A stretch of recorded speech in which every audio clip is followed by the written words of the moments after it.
అధ్యక్ష, తెలంగాణ 3వ శాసనసభకి స్పీకర్గా ఎన్నికైనటువంటి మీకు ముందుగా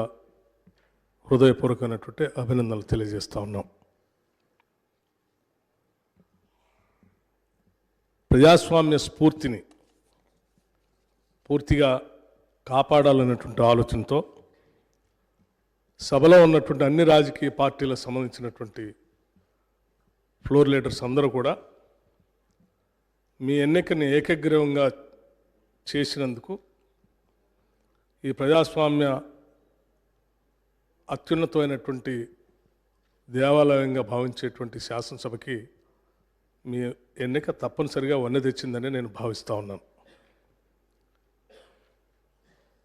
మీరు వెనకబడినటువంటి ప్రాంతం నుంచి కాకుండా సమాజంలో ఉన్నటువంటి అత్యంత పేదవాళ్ళ సమస్యలన్నీ తెలిసినటువంటి వ్యక్తిగా 3 సార్లు శాసనసభకి ఎన్నికైనటువంటి వ్యక్తిగా స్థానిక సంస్థల నుంచి ప్రాతినిధ్యం వహించినటువంటి వ్యక్తిగా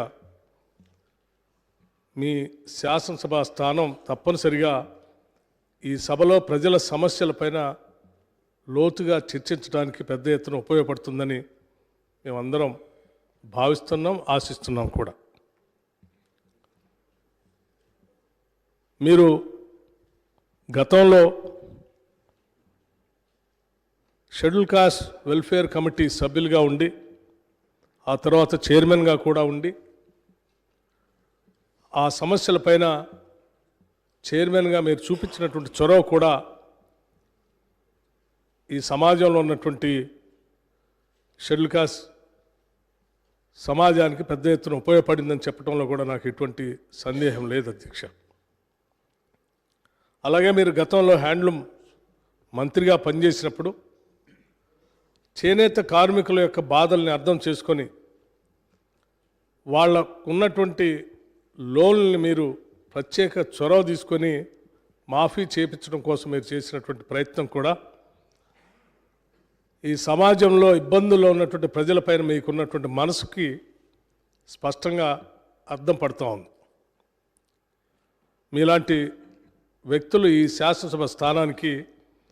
సభాపతి కావటం ఈ సభలో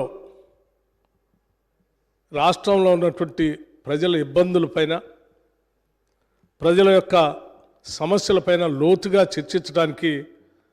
పెద్ద ఎత్తున మీరు సమయం ఇస్తారని, ఆ దిశలో సభ్యులందరికీ కూడా వారి వారి గౌరవం కాపాడుతూనే వారికి ఇవ్వాల్సినటువంటి సమయాన్ని ఇస్తూనే వాళ్ళ హక్కులను కూడా కాపాడే ప్రయత్నంలో ఎటువంటి లోపం ఉండదని నేను భావిస్తూ ఉన్నాను. మీకున్నటువంటి అపారమైనటువంటి అనుభవం ద్వారా మీరు ఈ శాసనసభకి సభాపతిగా ఎన్నిక కావటం, మీతో పాటు పనిచేసినటువంటి శాసనసభ్యులుగా మేమందరం ఈరోజు గర్విస్తూ ఉన్నాం. మీరు సభాపతి స్థానంలో కూర్చొని ఈ రాష్ట్రం ఎన్నో కోరికలతో, ఎన్నో ఆలోచనలతో, ఎన్నో కలలతో తెచ్చుకున్న తెలంగాణ రాష్ట్ర భవిష్యత్తు కోసం ఈ రోజు నుంచి జరిగేటువంటి ఈ శాసనసభ సమావేశాల్లో చర్చలు అర్థవంతంగా ప్రజల సమస్యల్ని పరిష్కారం చేసేటువంటి దిశగా మీరు సలహాలు సూచనలు ఇస్తారని, ఆ దిశలోనే ఈ సభని ముందు నడుపుతారని ఆశిస్తూ, మీ ఎన్నికకి సహకరించినటువంటి అన్ని రాజకీయ పార్టీల ఫ్లోర్ లీడర్స్ అందరికి కూడా నేను నా హృదయపూర్వకమైనటువంటి అభినందనలు కూడా తెలియజేస్తూ ఉన్నాను. ఇప్పుడే సభానాయకులు ముఖ్యమంత్రి గారు రేవంత్ రెడ్డి గారు చెప్పినట్టు భవిష్యత్తులో కూడా ఈ రాష్ట్ర సమస్యలపైన, ఆ సమస్యల పరిష్కారం కోసం మనం చర్చించేటప్పుడు ఇదే స్ఫూర్తితో సభలో ఉన్నటువంటి అన్ని రాజకీయ పార్టీల నాయకులు ముందుకు వస్తారని, ఈ రాష్ట్ర సర్వతోముఖ అభివృద్ధి కోసం మనం అందరం కలిసి పెద్ద ఎత్తున పనిచేద్దామని చెప్పి ఈ సందర్భంగా మీ ద్వారా సభలో ఉన్నటువంటి వారందరికీ కూడా విజ్ఞప్తి చేస్తూ మరొక్కసారి నా హృదయపూర్వకమైనటువంటి అభినందనలు మీకు తెలియజేస్తూ కూర్చుంటాను.